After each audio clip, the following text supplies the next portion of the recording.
Hello everyone. आज का हमारा टॉपिक है the strange case of Britain. Britain के एकीकरण के बारे में आज हमें पढ़ना है। जैसा कि हमें तीन देशों के यूनिफिकेशन को पढ़ना है। पहला जर्मनी, दूसरा इटली, जिसका यूनिफिकेशन हमने ऑलरेडी कवर कर लिया है। आज के वीडियो में हम कवर करने वाले हैं कि ब्रिटेन का एकीकरण कैसे होता है। लेकिन उससे पहले हमें ये समझ लेना है कि ब्रिटेन के एकीकरण को हम स्ट्रेंज केस क्यों कहते हैं। तो इसके एकीकरण के पीछे बड़ा रीजन ये रहा कि जिस प्रकार जर्मनी और इटली का यूनिफिकेशन हुआ, तो वो इटली या जर्मनी का यूनिफिकेशन एक क्रांति का परिणाम था, एक सडन अपील का परिणाम था। लेकिन ब्रिटेन का यूनिफिकेशन एक क्रांति का परिणाम नहीं था, ये लंबी चलने वाली प्रक्रिया का परिणाम था। इसीलिए ब्रिटेन के यूनिफिकेशन को हम एक स्ट्रेंज केस के रूप में जानते हैं। तो ये इसके पीछे आप रीजन ध्यान रखना, क्योंकि ये पूछा जाता है कि why the unification of Britain is known as the strange case. तो आपको पता होना चाहिए कि ऐसा इसे इसलिए कहा जाता है क्योंकि ब्रिटेन का यूनिफिकेशन एक लॉन्ग लास्टिंग प्रोसेस का परिणाम था, जबकि इससे पहले जर्मनी और इटली का यूनिफिकेशन ये सडन अपील यानी क्रांति का परिणाम था। अब एक एक करके पॉइंट को देख लेते हैं। पहला पॉइंट है, In Britain, the formation of the nation-state was not the result of a sudden upheaval, but the result of long drawn-out process. In Britain, the formation of nation-state, Britain में जो राष्ट्र राज्य का निर्माण है, ये सडन अपील का परिणाम नहीं था, क्रांति का परिणाम नहीं था, बल्कि ये लंबे चलने वाली एक सतत चलने वाली प्रक्रिया का परिणाम था। ब्रिटेन में राष्ट्र राज्य का गठन किसी अचानक उथल-पुथल क्रांति का परिणाम नहीं था, बल्कि एक लंबी चलने वाली प्रक्रिया का परिणाम था। दूसरा पॉइंट है, the primary identity of the people who were inhabited the British Isles were ethnic ones such as English, Welsh, Scot and Irish. क्या था कि ब्रिटेन का जब यूनिफिकेशन हुआ, तो यूनिफिकेशन से पहले ब्रिटेन चार छोटे छोटे द्वीपों में बटा हुआ था। और वो चारों द्वीप कौन कौन से थे? इंग्लैंड, वेल्स, स्कॉटलैंड और आयरलैंड। ये अलग अलग टापू हुआ करते थे। लेकिन जब इसका यूनिफिकेशन हुआ, तो यूनिफिकेशन के बाद इसे एक स्ट्रेंज केस के रूप में जाना गया। और जितने भी ये अलग अलग आइलैंड्स थे, इनमें रहने वाले लोग के एथनिक कंपोजिशन भी अलग अलग थे, उनकी भाषाएं अलग थी, उनके कल्चर अलग थे, उनके रहन सहन के तरीके अलग थे। लेकिन जब यूनिफिकेशन हुआ, तो इसे एक स्ट्रेंज केस के रूप में जाना गया, क्योंकि ये लंबी चलने वाली प्रक्रिया का परिणाम था। मतलब आप क्या ध्यान रखोगे कि यूनिफिकेशन से पहले ब्रिटेन चार आइल्स का ग्रुप था, जिसमें इंग्लैंड था, वेल्स, स्कॉटलैंड और आयरलैंड। और यहाँ पर रहने वाले अलग अलग एथनिक ग्रुप्स भी रहते थे। तीसरा पॉइंट है, all these ethnic groups had their own culture and political traditions. यहाँ पर रहने वाले जितने भी एथनिक ग्रुप्स थे, उनके अपने पॉलिटिकल सिस्टम थे और उनके अपने खुद के कल्चर थे, संस्कृति थी। But as the English nation steadily grow in wealth, importance and power, it was able to extend its influence over the other nation of the islands. इन चारों आइलैंड्स में जो इंग्लिश था, इंग्लिश मतलब इंग्लैंड, वो ज़्यादा लगातार विकसित होता गया और ज़्यादा पावरफुल हो गया। परिणाम ये हुआ कि जब उसके पास इकोनॉमिक पावर और पॉलिटिकल पावर ज़्यादा आ गई, तो जो तीन बचे हुए आइलैंड्स थे, उन सभी पर इसका प्रभाव दिखने लगा। वो अपने इन्फ्लुएंस का उपयोग करने लगा। लेकिन जैसे जैसे अंग्रेजी राष्ट्र इंग्लिश नेशन धन संपत्ति महत्ता और सत्ता में लगातार बढ़ता गया, यह इन द्वीपों के अन्य राष्ट्रों पर अपना प्रभाव जमाने में सक्षम हो गया। The English parliament seize power from the monarchy in 1688 at the end of conflict was the instrument through which a nation state with England at its center come to be forged। अब Britain तो powerful था, लेकिन Britain में monarchy और वहाँ के parliament के बीच में कॉन्फ्लिक्ट चलता था। और वो कॉन्फ्लिक्ट 1688 में वहाँ की एक रेवोल्यूशन हुआ, और उस क्रांति के माध्यम से वहाँ की पावर मोनार्की से ले ली जाती है और पार्लियामेंट को दी जाती है। जैसे ही पार्लियामेंट के पास पावर आती है, तो जो नेशन स्टेट के फॉर्मेशन की प्रक्रिया है और तेज हो जाती है। हालांकि इस पॉइंट में यदि नहीं समझ में आ रहा है, तो इसमें बहुत ज़्यादा ध्यान देने की जरूरत नहीं है, और जो पॉइंट्स हैं उस पर आप ध्यान दे सकते हो। अब हमें देखना है कि किस प्रकार इंग्लैंड अपने पावर और इन्फ्लुएंस का प्रभाव जमाता है और अलग-अलग जो आइलैंड्स हैं उन पर किस प्रकार कंट्रोल प्राप्त करता है। तो सबसे पहले देखेंगे कि इंग्लैंड ने स्कॉटलैंड को किस प्रकार यूनाइट करने में बड़ी भूमिका निभाया। तो फेट ऑफ स्कॉटलैंड स्कॉटलैंड की अब क्या तकदीर रही।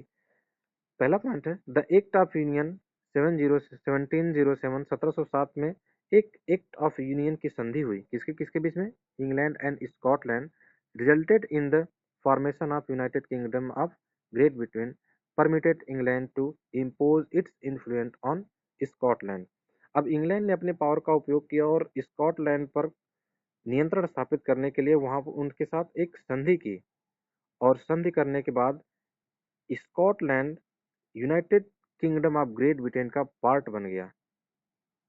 अब पार्ट बनते ही जो पूरा इंग्लैंड का अपना इन्फ्लुएंस था वो किस पर लागू होना शुरू कर दिया, लागू करना किस पर शुरू कर दिया, स्कॉटलैंड पर, क्योंकि स्कॉटलैंड तो कमजोर था तुलनात्मक रूप से देखा जाए इंग्लैंड से। तो जैसे ही इंग्लैंड ने फोर्सफुली स्कॉटलैंड को एक्ट ऑफ यूनियन 1707 के माध्यम से एक दोनों मिलकर एक United Kingdom of Great Britain का निर्माण करते हैं, परिणाम ये होता है कि ब्रिटेन अपने इन्फ्लुएंस अपने कल्चर को इम्पोज करना शुरू कर देता है स्कॉटलैंड पर।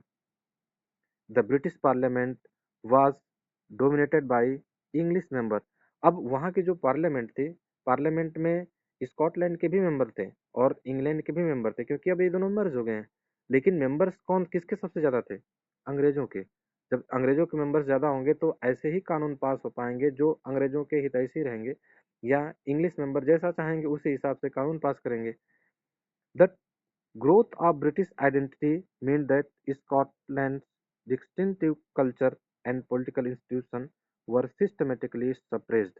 अब जैसे जैसे ब्रिटिश आइडेंटिटी का ग्रोथ होता चला गया, जैसे जैसे ब्रिटिश पावर जो अंग्रेज थे उनका पावर बढ़ता चला गया, इसका मतलब क्या हुआ कि जैसे जैसे इंग्लैंड का पावर बढ़ेगा वैसे वैसे जो स्कॉटलैंड की अपनी विशिष्ट कल्चर थी, विशिष्ट पॉलिटिकल सिस्टम थी, उसे सिस्टमेटिकली सप्रेस करता चला गया England.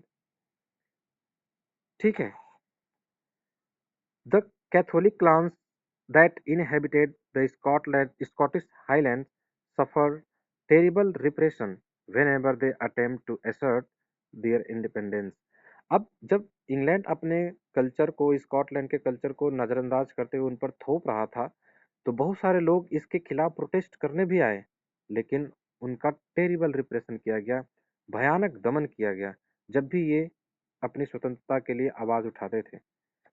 The Scottish Highlands were forbidden to speak their Gaelic language or wear their national dress, and large number of large number were forcibly driven out of their homeland।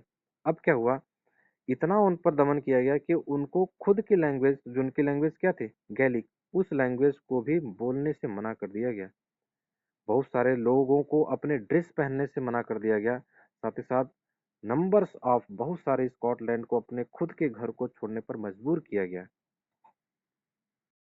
अभी तक जितना हमने पढ़ा उसका मतलब ये रहा कि यूनिफिकेशन से पहले जो ग्रेट ब्रिटेन बना वो 4 आइलैंड्स में बटा था, स्कॉटलैंड, आयरलैंड, वेल्स और इंग्लैंड। इन चारों आइलैंड्स में सबसे ज़्यादा पावरफुल और वेल्दी था इंग्लैंड। परिणाम ये हुआ कि 1707 ईस्वी में उसने स्कॉटलैंड पर एक्ट ऑफ यूनियन के माध्यम से एक संधि की और वो दोनों मिलकर United Kingdom of Great Britain का निर्माण करते हैं। हालांकि इन दोनों में से पावरफुल सबसे ज़्यादा इंग्लैंड था। उसका रिजल्ट ये हुआ कि इंग्लैंड अपने इन्फ्लुएंस और अपने कल्चर को इम्पोज करता चला गया स्कॉटलैंड पर, और स्कॉटलैंड के अपने डिस्टिंक्टिव कल्चर और उनके पॉलिटिकल सिस्टम को सिस्टमेटिकली सप्रेस करता चला गया। और जब कभी भी स्कॉटलैंड अपने कल्चर और अपने पॉलिटिकल सिस्टम के लिए इंडिपेंडेंस का गुहार लगाते थे या प्रोटेस्ट करते थे, उन्हें तो क्रूर दमन किया जाता था। उनकी भाषा को बोलने पर उनकी भाषा जो गैलिक भाषा थी उसे बोलने को तो मनाही पूरी ही थी, अपने ड्रेस नहीं पहन सकते थे, और हजारों की तादाद में नंबर्स ऑफ पीपल्स को अपने होम टाउन को छोड़ने पर मजबूर कर दिया गया। अब हमें देखना है फेट ऑफ आयरलैंड। अब आयरलैंड के साथ क्या घटना होती है, इसे कैसे मिलाया जाता है। Ireland was divided between Catholic and Protestants. अच्छा, आयरलैंड को किस प्रकार मिलाया जाता है, पहले हम ये समझ लेते हैं कि कैथोलिक और प्रोटेस्टेंट क्या होता है। दरअसल ये क्रिश्चियनिटी में दो धाराएं थी। जैसे आप देखोगे बौद्ध धर्म में जब गौतम बुद्ध की मृत्यु हो गई तो बौद्ध धर्म भी दो भागों में डिवाइड हो गया था। कौन कौन सा? यीन यान और महायान। इसी प्रकार इस्लाम धर्म भी दो दो धाराओं में बट गया, शिया और सुन्नी। ऐसे ही क्रिश्चियनिटी में भी दो धाराएं हैं, दो ब्रांचेज हैं। कैथोलिक वो है जो परंपरागत रूप से जो क्रिश्चियनिटी को फॉलो करते हैं। प्रोटेस्टेंट वो हैं जो इनका विरोध करते रहे हैं। दरअसल मैटर ये था कि जब क्रिश्चियनिटी अपने प्रारंभिक अवस्था में था, तो जो क्रिश्चियनिटी या ईसाई धर्म के प्रमुख धर्म गुरु होते थे, पादरी, वो अपने आप को ये समझते थे या अपने आप को इस प्रकार प्रेजेंट करते थे कि वो ईश्वर के प्रतिनिधि हैं, और वो जो कुछ भी कह रहे हैं वो कह रहे हैं, मान लो कि वो ईश्वर ही कह रहा है, और आप जितने भी अनुयायी हैं, जितने भी फॉलोअर्स हैं, उन्हें पोप या पादरी की बातों पर विश्वास करना ही चाहिए। और ये भी मानते थे कि बाइबल को ट्रांसलेट नहीं किया जा सकता था। परिणाम ये हुआ कि ये जो पादरी थे, ये मनमाने तरीके से बाइबल को अपने इच्छा के अनुसार ट्रांसलेट करके कुछ भी बता देते थे, और जितने भी फॉलोअर्स थे वो इनकी बातों पर अंधा अनुकरण भी करते थे, क्योंकि इनके पास, आम आदमी के पास तो बाइबल ट्रांसलेटेड फॉर्म में था ही नहीं। ये पढ़े लिखे कम थे, तो इनकी भाषा में बाइबल उपलब्ध ही नहीं था। तो समय के साथ साथ कुछ लोग ऐसे हुए जिन्होंने पादरी के जितने भी प्रीचेस थे, जो इनकी शिक्षाएं थे, उसका विरोध करने लगे। उनका मानना यह था कि बाइबल का ट्रांसलेशन क्यों नहीं किया जा सकता? क्या जो आम आदमी है उन्हें बाइबल को अपनी भाषा में पढ़ने का अधिकार नहीं है? बिल्कुल है। तो उन्हीं में एक प्रमुख लीडर है मार्टिन लूथर, जो कैथोलिक या जो परंपरागत क्रिश्चियनिटी था, जो मानता था कि पादरी ईश्वर का प्रतिनिधि है और पादरी जो कुछ भी कहेगा वो आम जनता को मानना है। वो इसका विरोध करने लगे। वो कहे कि हम आपकी बातों को आंख मूंद कर कैसे विश्वास कर ले, हम भी तो खुद पढ़ें कि ईसा मसीह या क्रिश्चियनिटी बाइबल के माध्यम से हमें क्या संदेश देना चाह रही है। तो वो ग्रुप प्रोटेस्टेंट के नाम से जाना गया, और जो प्रारंभिक ग्रुप था उसे कैथोलिक के नाम से जाना जाता था। अब आयरलैंड के पास फिर से आते हैं कि आयरलैंड में दो ग्रुप थे, कैथोलिक और प्रोटेस्टेंट। सबसे ज्यादा बहुसंख्यक में कैथोलिक थे, इनकी संख्या ज्यादा थी, और प्रोटेस्टेंट संख्या में कम थे। इंग्लैंड वालों ने क्या करना शुरू कर दिया, क्योंकि इंग्लैंड में ज्यादातर प्रोटेस्टेंट थे, तो इंग्लैंड वालों ने प्रोटेस्टेंट को सपोर्ट देना शुरू कर दिया। और जैसे ही प्रोटेस्टेंट आयरलैंड का सपोर्ट, जितने भी आयरलैंड के प्रोटेस्टेंट थे, उन्हें इंग्लैंड से सपोर्ट मिलने लगा, इन्होंने कैथोलिक के खिलाफ रिवोल्ट कर दिया। अब एक एक पॉइंट देख लेते हैं। Ireland was divided between Catholic and Protestant, ये तो हमने देख लिया। दूसरा पॉइंट है, the English help the Protestant of Ireland to establish their dominance over largely Catholic country. जो इंग्लिश थे, जो अंग्रेज थे, उन्होंने प्रोटेस्टेंट को अपना सपोर्ट दे दिया। किस लिए?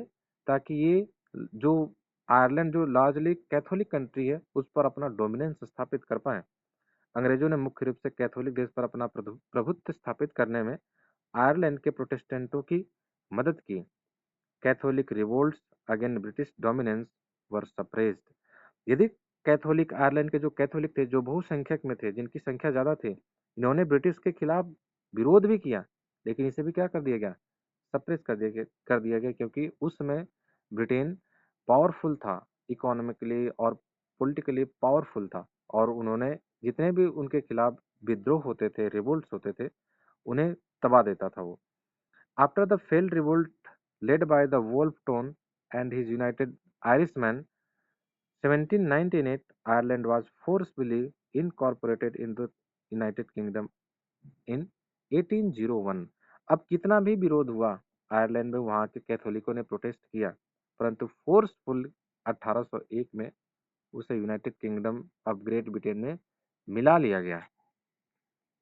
British nation was force through the propagation of a dominant English culture. अब हावी अंग्रेजी संस्कृति के प्रसार के माध्यम से ब्रिटिश राज्य का निर्माण हुआ। अब पूरी तरह से ब्रिटिश राज्य बन गया, जिसमें सबसे ज्यादा कल्चर किसका हावी रहा? अंग्रेजों का।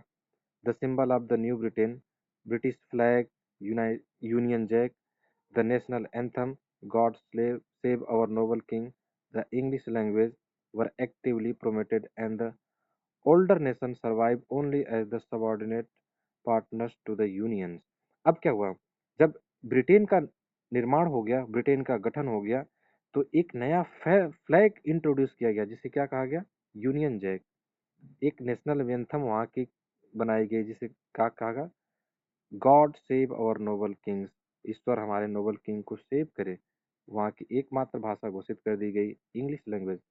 इस प्रकार से इन ब्रिटिश फ्लैग, वहाँ के national anthem, God save our noble kings, English language, इन सारी चीज़ों को एक्टिवली ब्रिटेन ने प्रमोट करना शुरू कर दिया। और इस ब्रिटेन के अलावा, इंग्लैंड के अलावा जितने भी आयरलैंड थे, स्कॉटलैंड थे, ये जितने भी थे वो इनके एक सबॉर्डिनेट बन के रह गए, उनके अधीन रहकर ही काम चलाए। अब प्रश्न ये बनता है कि इन सभी को तो मिला लिया गया, वेल्स का क्या हुआ? जैसा कि आप देखते हैं कि यदि पुलिस किसी एक चोर या बदमाश की पिटाई करती है तो उसको देखकर और जितने भी चोर हैं वो सतर्क हो जाते हैं, और उन्हें लगता है कि यदि हम पर कड़ी कार्रवाई का संदेशा होता है तो सरेंडर कर देते हैं। वैसा ही वेल्स के साथ हुआ। जब वेल्स को लगा कि आयरलैंड और स्कॉटलैंड के साथ इतना बर्बरता की जा रही है, उनके कल्चर को दबाया जाता है, बहुत लोगों को मारा जा रहा है, तो बिना किसी प्रोटेस्ट को आसानी से आकर के ब्रिटेन के साथ मिल गया। और इस प्रकार से ब्रिटेन का यूनिफिकेशन कब कंप्लीट हुआ? 1801 में। तो ये रहा the strange case of Britain. जल्दी हम नेक्स्ट टॉपिक के साथ मिलेंगे, तब तक पढ़ते रहिए, रिवाइज करते रहिएगा। धन्यवाद।